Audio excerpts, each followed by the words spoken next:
যে আমি বাৰম্বাৰ অসম চৰকাৰক আপিল কৰাৰ পাছতো তেওঁলোকে গুৰুত্ব নিদিয়া যেন আমাৰ অনুভৱ হৈছে।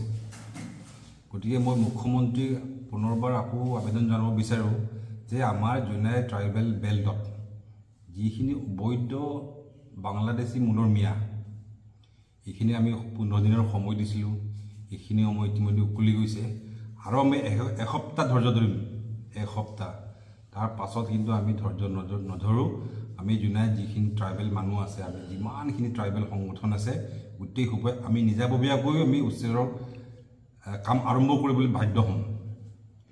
আৰু আপোনালোকে চাওক, আমি বাৰম্বাৰ কৈ আছোঁ জোনাইৰ আমাৰ ট্ৰাইবেল বেল্টৰ যিখিনি ভূমি, এইখিনি অবৈধভাৱে আইন বিৰোধী কাৰ্যকলাপত লিপ্ত হৈ তেওঁলোকে দখল কৰি আছে।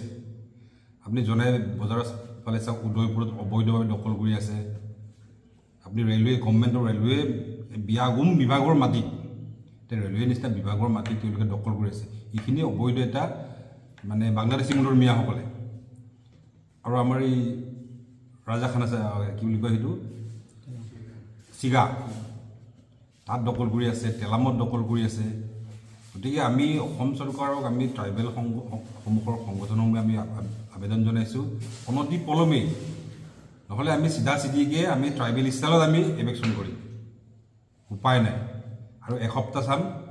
আৰু ইয়াত আপোনালোকৰ মাধ্যমৰ যোগেদি মই ইয়াত আমাৰ মাটি বেদখল কৰি থকা বাংলাদেশী মূলৰ মিয়াসকলকো কৈছোঁ, আপোনালোকৰ লগত আমাৰ সংঘাত কৰিব বিচৰা নাই।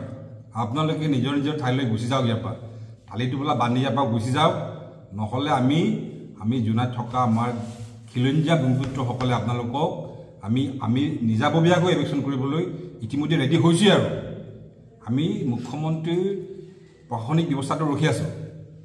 অন্যথা আমি এসপ্তাহৰ পাছৰ পৰা আমি ৰখি থকাত নাই। আৰু আমি চিধাচিধিকৈ এভেকশ্যন, আমি নিজে এভেকশ্যন কৰিম। আৰু আমাৰ যিখিনি জোনাইৰ স্থানীয় বাসিন্দা, আমাৰ থলুৱা মানুহ, তেওঁলোকে দুপইচাৰ কাৰণে তেওঁলোকে ভাড়া ৰাখিছে।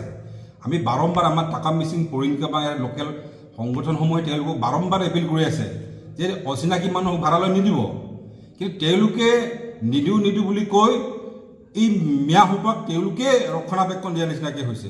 গতিকে আমি আপোনালোকৰ মাধ্যমৰ যোগেদি তেওঁলোকক এপিল কৰিব বিচাৰিছোঁ, অনতি পলমে তেওঁলোকক ইয়াৰ পৰা এৰি দিয়ক, অন্যথা আপোনালোকৰ ওপৰতো আমাৰ ব্যৱস্থা ল'বলৈ আমি বাধ্য হ'ম।